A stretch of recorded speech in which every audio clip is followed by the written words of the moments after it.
Om Shri Ganeshaya Namaha. Shuklambaradharam Vishnum Shashivarnam Chaturbhujam Prasannavadanam Dhyayet Sarva Vignopashantaye. Guru Brahma Guru Vishnu Guru Devo Maheshwaraha Guru Sakshat Param Brahma Tasmai Shri Gurave Namaha. Narayanam Suragurum Jagadekanatham Bhakta Priyam Sakala Loka Namaskritancha Traigunya Varjitam Vibhu Ajam Vimumadhyamisham Vande Bhavagnam Amarasura Siddhavandyam Narayanam Namaskritya Naranchaiva Narottamam Devim Saraswatim Vyasam Tato Jayamudiraye. Om Sahana Bhavatu Sahano Bhunaktu Sahabhibhyankaravavahai Tejasvinavadhitamastu ma vidvishavahai. Om Shanti Shanti Shanti. Harihi Om. Shri Gurubhyo Namaha. Harihi Om. Namaskaram to everyone. Last session, we saw a lot of details of Shalya parva. After Karna passes away, on the suggestion of Ashwathama and Kripacharya, Duryodhana appoints Shalya as the Senadipati, our commander-in-chief, and he wants to fight a big battle and then kill as many number of people as possible. And he boasts that he is a very great warrior, which may be true also. But by the time Shalya becomes the commander-in-chief, most of the resources would have been diminished on Duryodhana's side, and also similarly to some extent on the Pandavas side also. So the choices for Shalya is limited, but still he just tries to make a big fight and then tries to kill as many number of people as possible. But ultimately, he is killed by Yudhishthira. And after that, this Madra Desha's army, they all sort of go out of the battlefield and then try to escape. But some of them are killed by Pandavas and other warriors on the Pandavas side.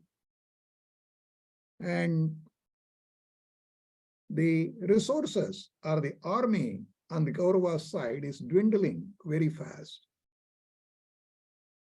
And Ashwathama and then Kripacharya and Kritavarma are focusing mainly on the Panchalas, because Drishtadhyumna is the one who actually killed in a very bad fashion the father of Ashwathama, Dronacharya. That is why he wants to take revenge and then completely wipe out Panchalas. So he is focusing over there.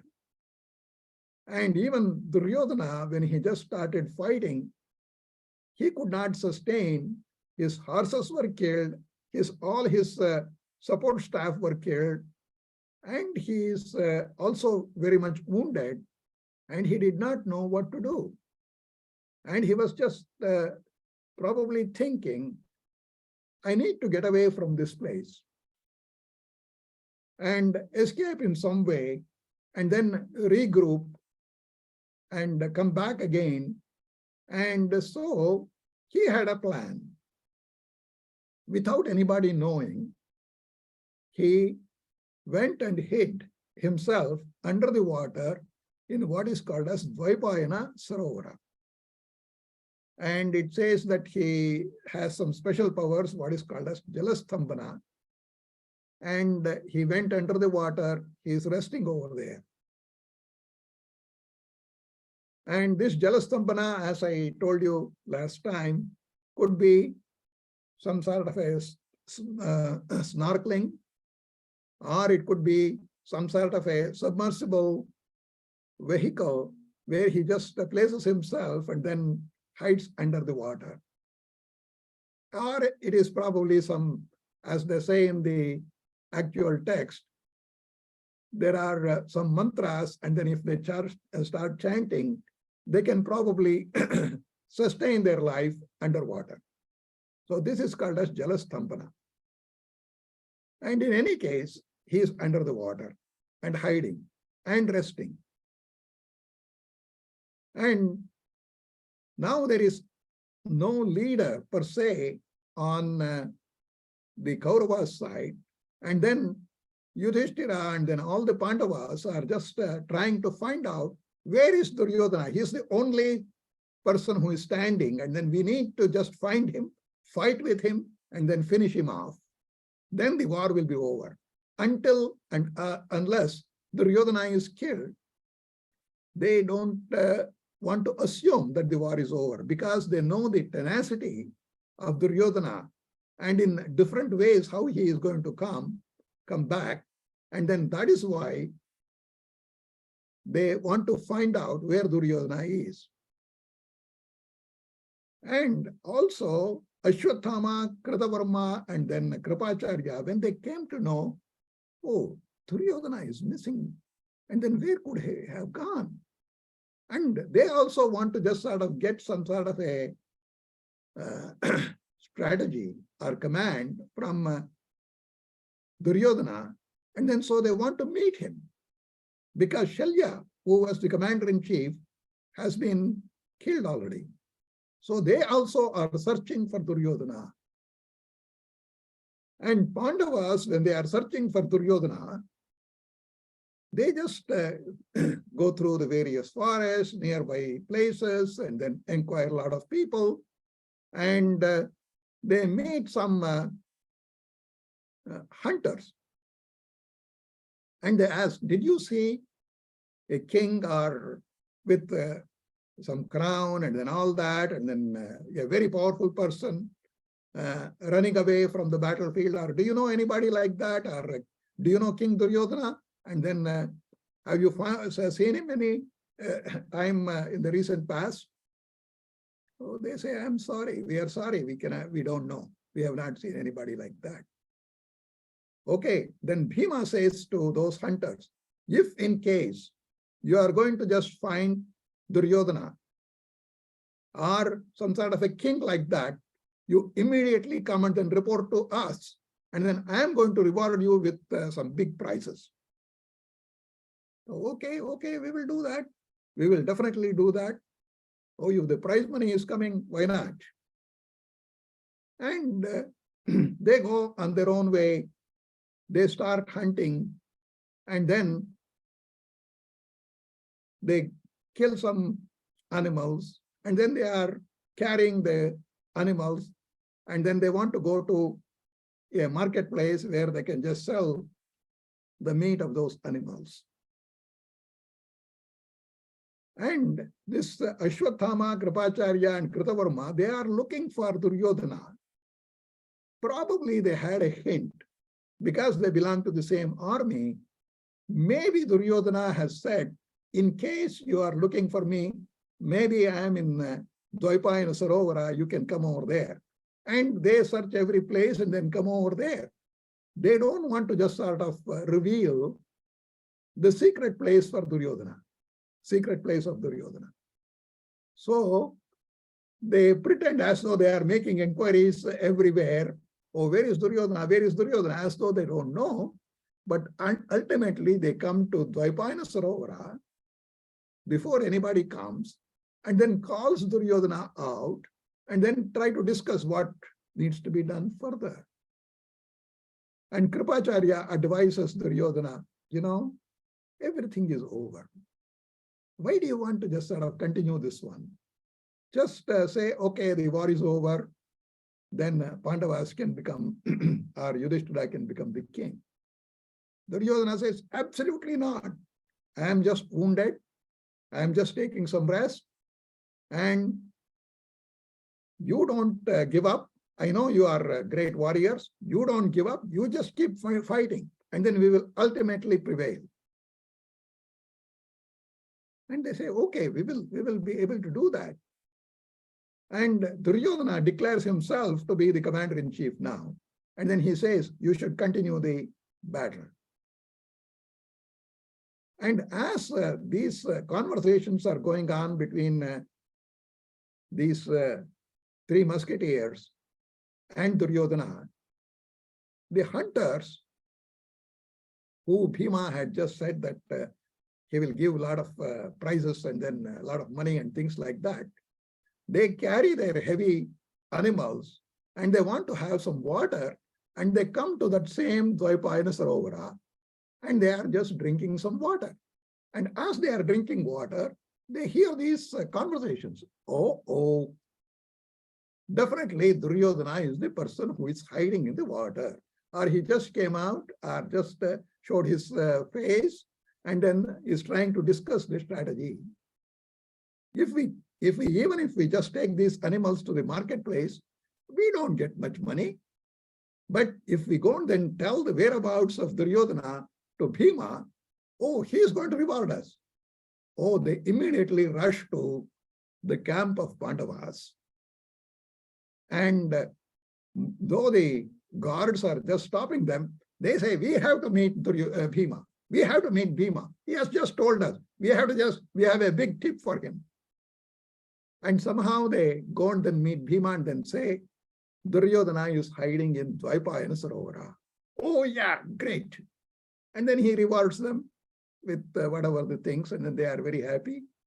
And now all the Pandavas, along with Krishna, come to Dvaipayana Sarovara. And as they are approaching, these three musketeers, they see that Pandavas are coming with an army, and then all the major warriors are coming. So they just try to slip away. They just actually slip away without these people noticing them. They just go in the background, and then they are observing what is happening. And when Pandavas come, they say, why you want to hide like a criminal? Why you want to just sort of not come and then fight openly? And with all sorts of dialogues and then things like that, somehow they enrage Duryodhana and make sure that he comes out. And he cannot take the blame and the accusations that this Yudhishthira, Bhima particularly, he is just trying to use some words which enrages Duryodhana. And a particular poet says, even under the water, he was sweating, hearing the words of Bhima. So that is the type of enmity between Bhima and Duryodhana.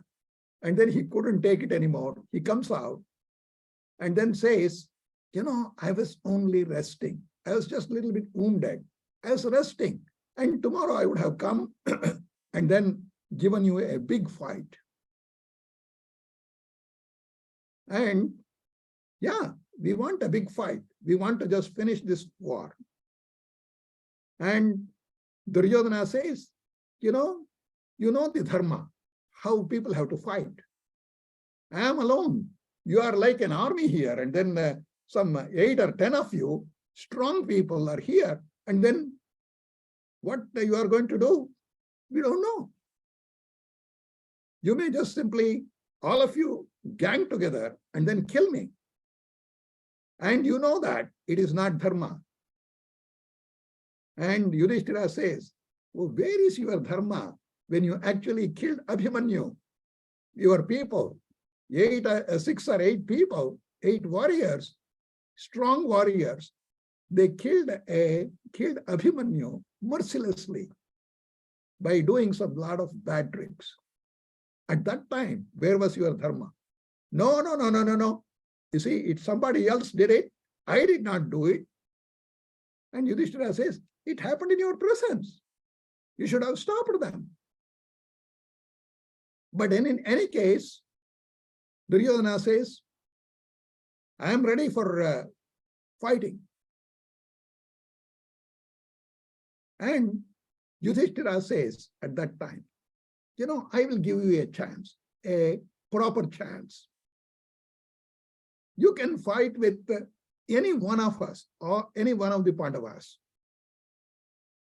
Maybe Yudhishthira, maybe Bhima, Arjuna, Nakula, or Sahadeva. You can fight with any one of us. And if you win over even one of us, we will say, okay, we are defeated, and then you are going to become the king. We will just simply go to some village and all that.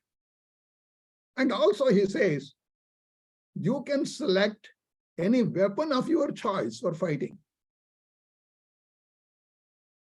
What type of gambling that the Yudhishthira is making here? And they know, everybody knows that Duryodhana is a great mace combater. Gadaa Yuddha. In Gadaa Yuddha, nobody can just excel him. And he is almost equal to his teacher, Balarama. And he clearly knows that he can just win over everybody. And under that circumstance, Yudhishthira is saying, you can select any one of us. We will just have a one-to-one fight. And then if you win, then the kingdom is yours. And we will go away. Then Duryodhana says, yes, okay, I will fight with my mace, with my gada, and I am going to select Bhima, because he is the one who has humiliated me, who has just bothered me so much. And then amongst you, he is considered as a great mace warrior. So I am going to choose him. If you really analyze the psychology here, Duryodhana could have selected any one of the Sahadeva or Nakula or Arjuna, and then they are not able to just fight using a mace. And Duryodhana could have easily won. Then what the world would have said, oh, he just chose a very weakling, and then you win over him. And then it is not actually a victory. People may say like that, and then that is why Duryodhana clearly said, I want to fight with Bhima. Everybody said, okay, yes, we are going to, you just take some rest, be prepared, and then have some initial exercises, whatever, and then we will just all be standing, surrounding you, and then both Bhima and Duryodhana are going to have a big fight. At that time, Balarama, who had gone to various Punya Kshetras, he was on a pilgrimage. When the war started, say about 18 days back, or maybe just within a month, Balarama went on a pilgrimage. He didn't want to be part of this battle in the Mahabharata, because Krishna is on the Pandava side, and then he didn't like that thing. And then so he said that I'm going on pilgrimage. I don't want to fight against Govinda. And when Balarama came, everybody, because he is a very senior person, everybody respected him, welcomed him, and then he actually blessed all of them. And everybody started asking, oh, how was your pilgrimage? How was your pilgrimage? And Balarama started describing all the pilgrimage details. And in the Vyasa Bharata, this pilgrimage details now go on for hundreds of pages. He went to Prabhasa and then all those places, and then every place he just starts describing. We keep wondering, what happened to Gadaa Yuddha between Bhima and then Duryodhana? And then Balarama is coming and then giving a discourse on all the Punya Kshetras. What is happening? Maybe this is probably a sort of a way of Vedavyasa, that all these days there has been so much. After the Bhagavad Gita sessions are done, every day for the past 18 days, it has been fight and fight and fight. This astra, that astra, and then all that. And then everybody is so much fed up. And then we are all looking at only the details of killing and then wounding and then things like that. And he wants to give a little break. And he wants to give a break to the readers, so that way they just have some sort of a diverted attention and then see something else which is peaceful and then good, which earns you punya and all that. And then he describes that one in greater detail. This is sort of my explanation of why Vyasa did like this. And after all that, Balarama says, this Kurukshetra, this Dvaipayana Sarovara is not probably the right place where this Gadaa Yuddha should take place. There is a very great place called as Samanta Panchaka, which is also very close by. That means it has got 5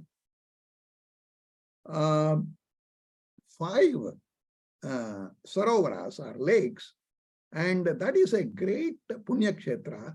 And then this particular fight should take place over there.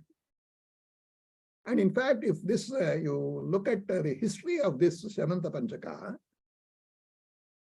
in the Krita Yuga, Parashurama actually killed a lot of these Kshatriyas and then filled their bodies in these 5 Panchakas or Sarovaras. And it was full of blood and all that. Then finally, all the rishis appealed to Parashurama. And then, this is extremely bad what you are doing as far as putting all the bodies in a body of water in a lake. And then they all took action to purify that water. And as it stands in the Dwapara Yuga, those Samanta Panchaka lakes, they are all pure, good water, and then it's a Punya Kshetra. And then Parashurama really created that thing. And then so Balarama suggests we will have the fight over there. Everybody agrees. Yes, sure. If you say so, yes. And they assemble in the Samanta Panchaka lakes, and one particular day, or just immediately after they went there, the Gadaa Yuddha starts between Bhima and Duryodhana. Both of them actually are trained by Balarama. Balarama is the teacher for both of them. But somehow Balarama has some sort of a special treatment for Duryodhana. He is more of a good disciple like that. But Bhima is also okay. And now Arjuna and then Krishna are discussing, these two people, as they are standing to start their Gadaa Yuddha, what do you think? How do you think they are going to fare? Krishna, when Yudhishthira actually gave the opportunity to Duryodhana that you can choose any one of us, and then also you can choose the weapon of your choice, Krishna goes to Yudhishthira and then says, this is sort of stupid. You already lost a game of dice against Duryodhana. You are just gambling again. This is such a great blunder. all the good things have happened in the past 18 days. You're almost winning. And then you just want to give it away. And he blames him. But Bhima says, oh, no, no, no. My brother will never make a mistake. Don't worry. I am going to take care of Duryodhana.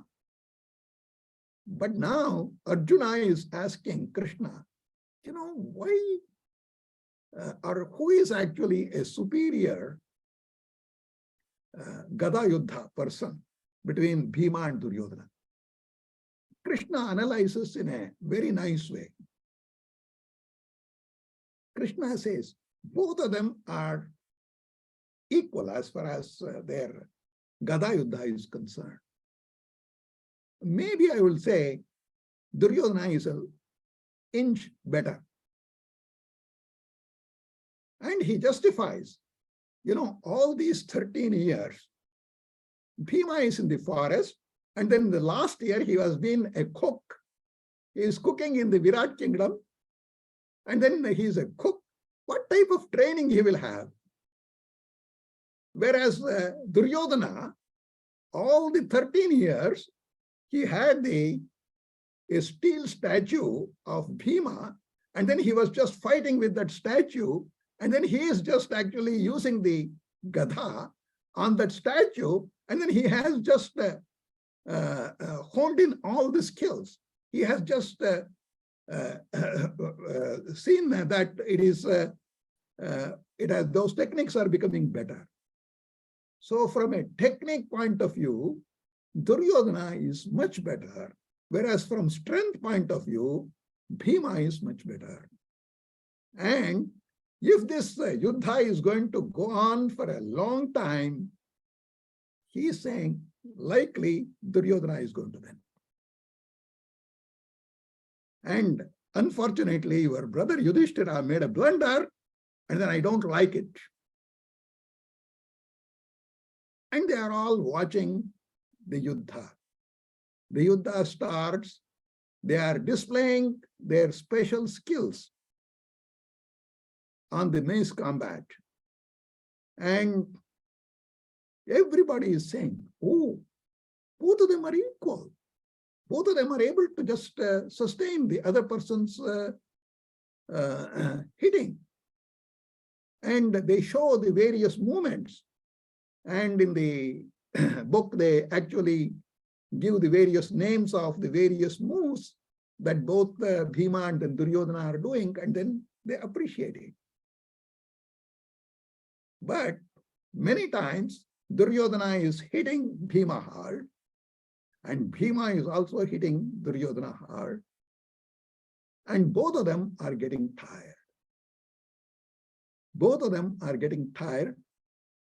But as Krishna actually said, from a technical point of view, Duryodhana is a shade better. And Bhima, even though he has got so much amount of strength, he is being hit hard. And this goes on for hours and hours together. And when both of them are very much tired, they take a little break, like time out, and then take a little break, and then they continue afterwards. And this goes on for with a number of timeouts, and then finally, Bhima is beaten up in a big way by Duryodhana. He goes to a corner, and he is standing over there. He is almost unconscious. That is what the book says, almost unconscious. And he is standing there. But Duryodhana does not know. And then he thinks that Bhima is pretending. And then he is, if Duryodhana is going to come very close to Bhima, he is going to hit him hard, and then he will have a lot of problems. And when Bhima didn't actually move for some little time, Duryodhana takes some steps forward, and he just tries to wield his mace against Bhima, at that time, or just before that time,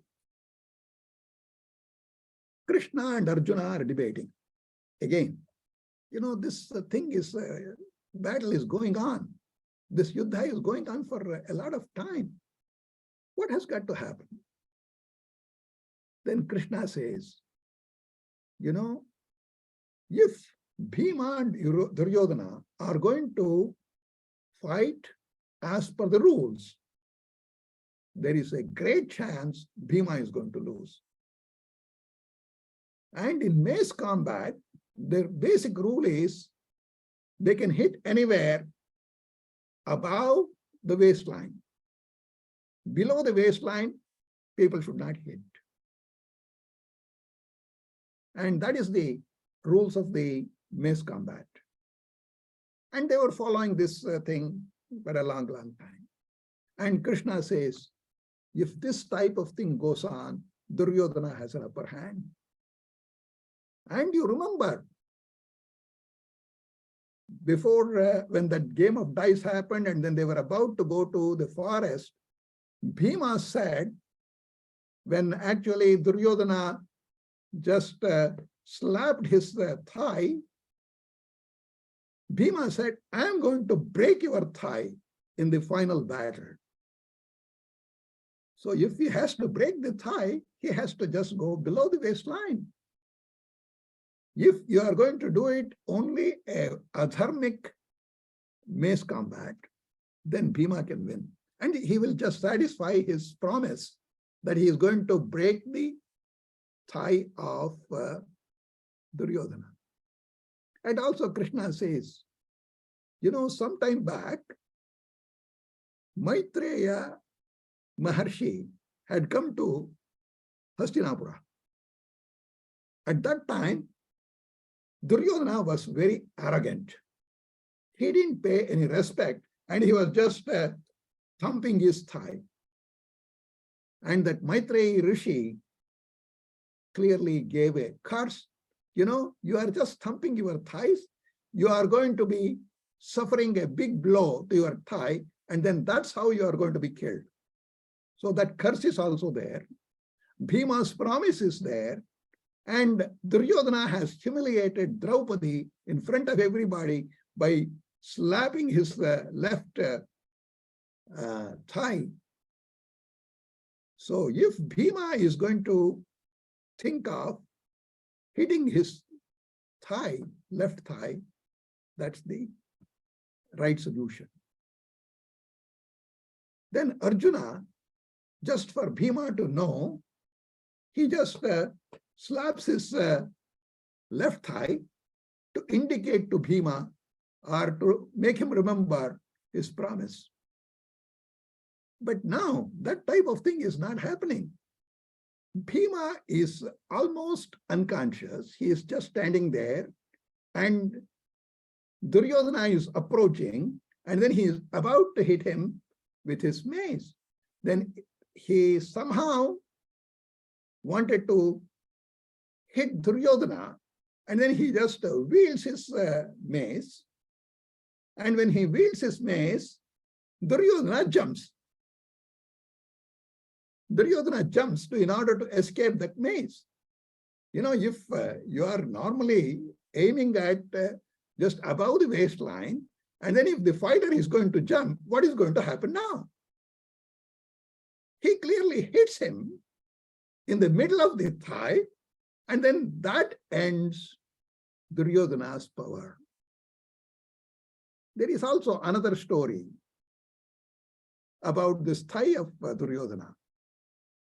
And when that Rishi Maitreyi gave that curse, and also Bhima had taken a vow that he is going to break his thigh, Duryodhana's mother, Gandhari, wanted to protect the son.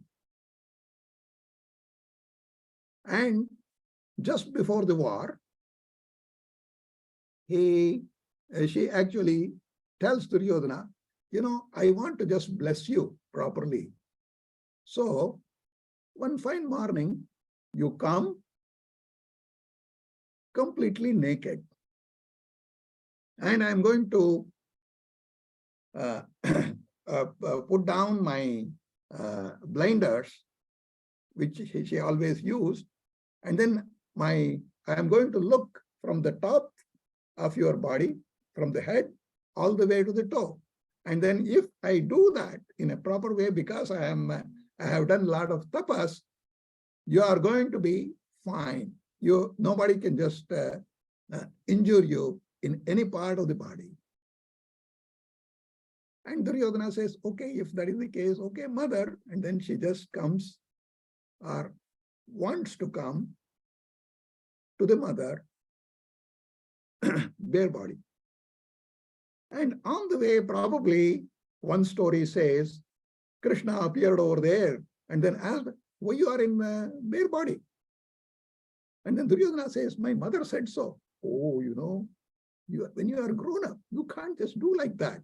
At least have some sort of a kaupina or a waistcloth or something like that. And Duryodhana, oh yeah, you are right. Anyway, my mother is just blindfolded, so I will just have some little thing.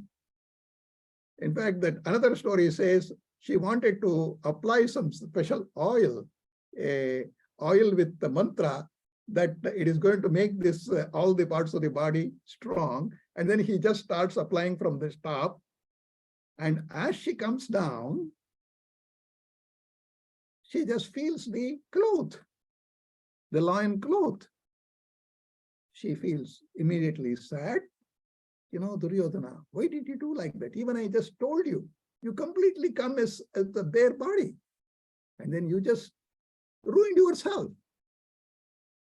And that's how below the waist, even though Gandhari tried, it is weak. And Bhima has promised, Maitreya's curse is there. And because of all that, when he hit or when he used the mace, Bhima, and when Duryodhana jumped, it hit the thigh, and then it was broken, and then he fell down. And this is how Duryodhana, he is not killed, but he just falls down, he cannot get up, his thigh is broken. And Bhima immediately humiliates him by putting his foot on the head of Duryodhana. He is so angry.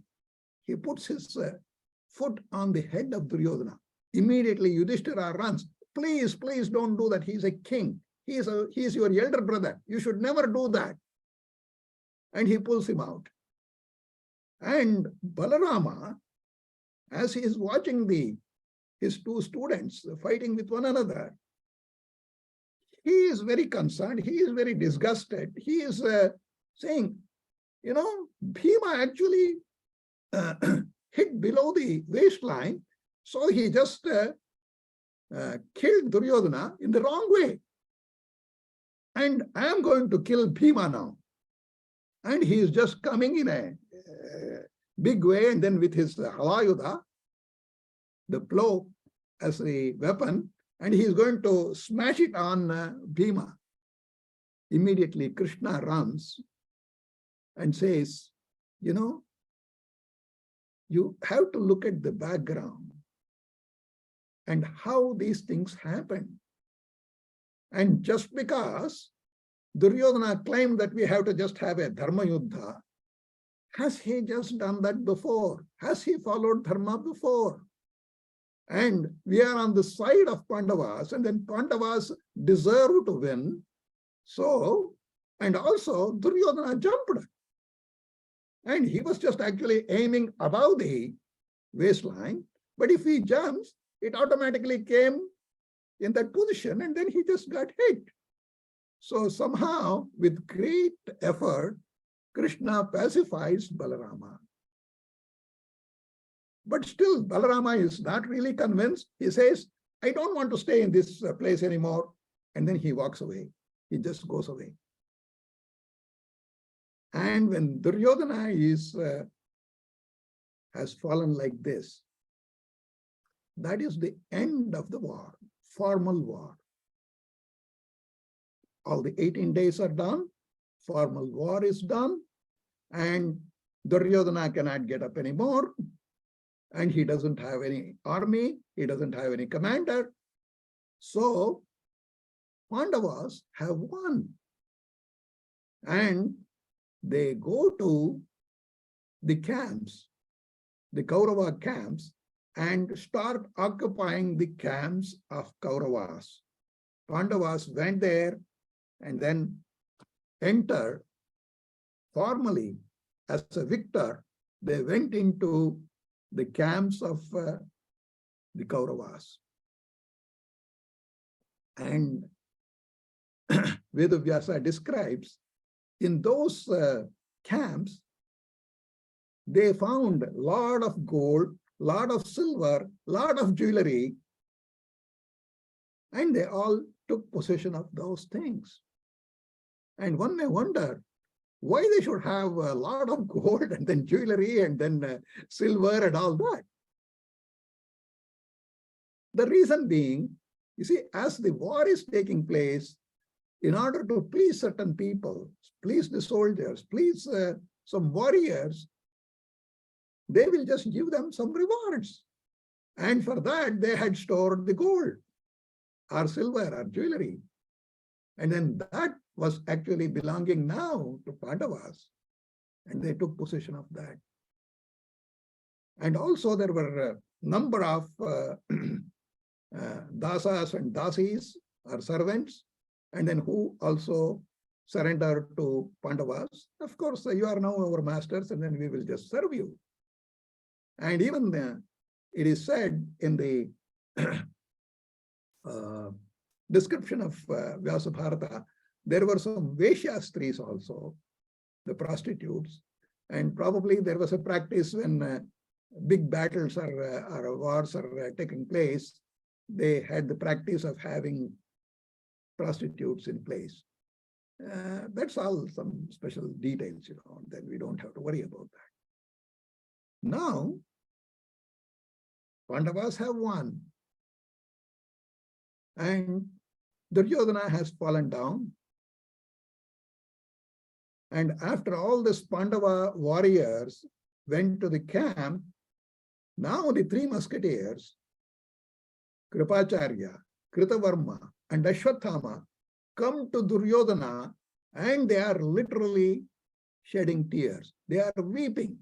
They are really so sad that Duryodhana is just fallen down, and then a king who was just ruling on so many people, now he is just laying on the ground, and then he is just even having mud in his mouth. That type of a very bad situation those three people are seeing, and they are so sad. Their leader is like this. And Duryodhana says, yes, in a very wrong way, Bhima killed me. Bhima actually hit me in the wrong way. That's why I'm just fallen down. Don't give up. You should fight. Kripacharya still says, even at this stage, please just say, okay, the war is over, and then they have won. Duryodhana doesn't want to. He is the most tenacious person. He doesn't want to give up. And he told Kripacharya, now bring some water and then make Ashwathama the commander-in-chief, the Senadipati. And that happened, and then Ashwathama becomes the commander-in-chief, and then he owes. Pandavas always won in a wrong way.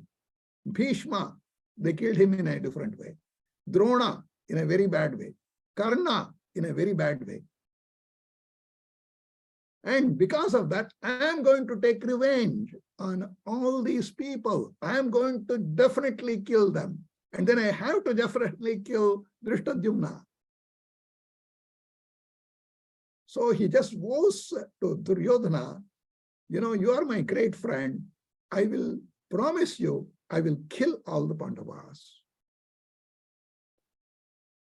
And all the three, ultimately, when it became evening, they went into the forest. They are resting under a banyan tree. And Pandavas on this side, now Yudhishthira, he clearly knew that he has won the war. So many people, so many thousands and thousands of people and warriors have perished. And also, he is more worried that Dhritarashtra and Gandhari, they are immersed in great sorrow. All their children and grandchildren, they are all killed. And Duryodhana is killed this way, or fallen down like this. So Yudhishthira says, I really cannot just feel satisfied until Krishna goes and consoles Dhritarashtra and Gandhari. And Krishna says, okay, I will do that. And Krishna immediately starts and then comes to Hastinapura, and then he asks permission to enter, and then he comes into the palace where Dhritarashtra and Gandhari were there, and he literally weeps in front of them. Whatever happened is something so bad for this entire world. And when I came to you for negotiation, you did not just encourage your son to accept my even request of 5 villages to be given to Pandavas. And this is the result of your supporting your son in the bad way. And that is why all these happened. All these things happened because of that. But we are all so sorry that this happened. And then Pandavas are good, as you know, as Dhritarashtra knows, Pandavas are good. Do not just take revenge on them. Be kind to them. Somehow, Krishna tried to console both Gandhari and Dhritarashtra, and they both accepted their mistakes. And in fact, he just told Gandhari, when I had come for negotiation, you were the one who was just actually chiding Duryodhana. What you are doing is totally wrong, and then you should accept the suggestions of Krishna. But, Dhritarashtra did not support that idea. And then he encouraged Duryodhana to go his own way. And then that is why all these things happened. You are a wonderful person. Please do not have anything against Pandavas. You are a very kind person. You are a mother. I know it is so hard to know about the killing of your children, grandchildren. But Pandavas are sorry, but the Vidhi or the fate actually took all of us in this way. And with all sorts of good conversations, Krishna tried to sort of console both Dhritarashtra and Gandhari. They were sort of little bit okay. They were sort of convinced, yeah, it is our problem. It is what we did. This what is the result of that. So then immediately, Krishna says, I have to go back right away because Ashwathama is going to do something very foolish. And I have to be there. I have to just protect Pandavas.